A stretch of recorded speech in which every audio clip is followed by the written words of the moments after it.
ไอ้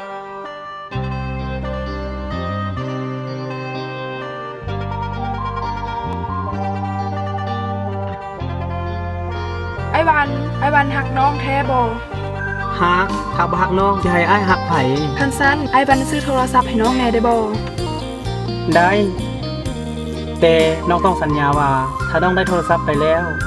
น้องสิบ่เปลี่ยนใจโดยน้องสัญญา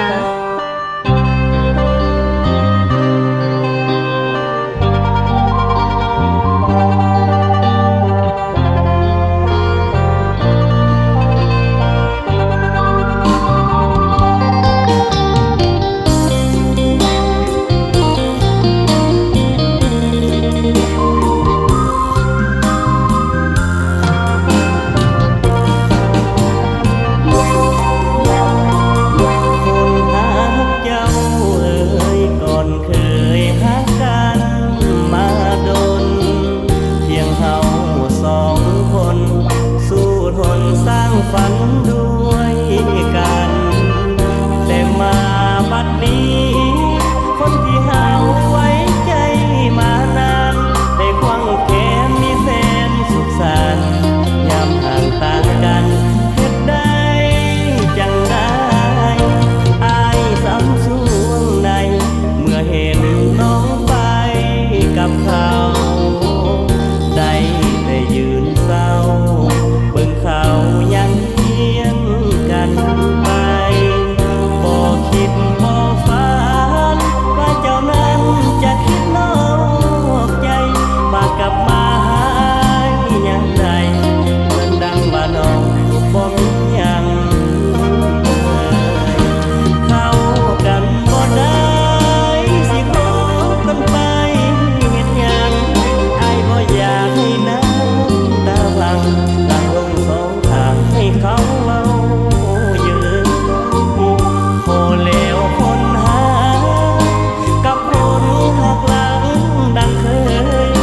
สำนีเธอหนาวเลยไปเลยไปหาแฟนใหม่คนหาเปลี่ยนใจจากนางคนบ่จริงจัง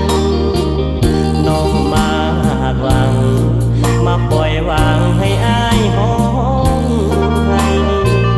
เมื่อน้องเลือกเขาจงไปเอาเขาให้สมใจกลับมาให้อ้ายคิดหลายจบกันไปเถิดนะน้อง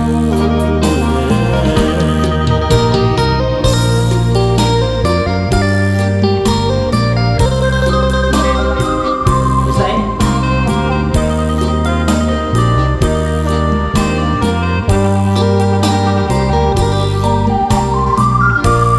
นางน้องอยู่ใส่น้องนอนอยู่ห้องนี้แหละ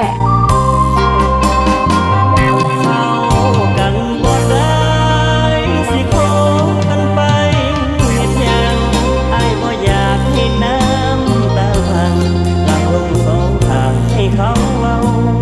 เยอะพอแล้วคนหาใส่จะมาจากบ้านหักหลังดังเคยพอสำนีเธอหนาวเลยไปเลยไปหาแฟนใหม่คนหาเปลี่ยนใจจากนางคนบ่จริงจังน้องมาหักหลังมาปล่อยวางให้อ้ายห้องให้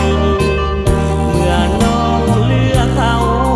จงไปเอาเขาให้สมใจอย่ากลับมาให้อ้ายคิดหลายจบกันไปเถิดนะน้องอย่ากลับมาให้อ้ายคิดหลายเข้ากันบ่ได้สิคบกันไปเฮ็ดหยัง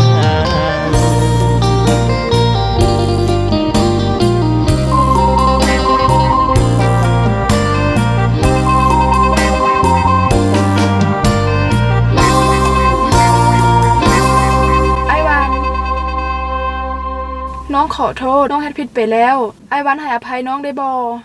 เฮาเข้ากันบ่ได้แล้วสิคบกันไปเฮ็ดหยังเข้ากันบ่ได้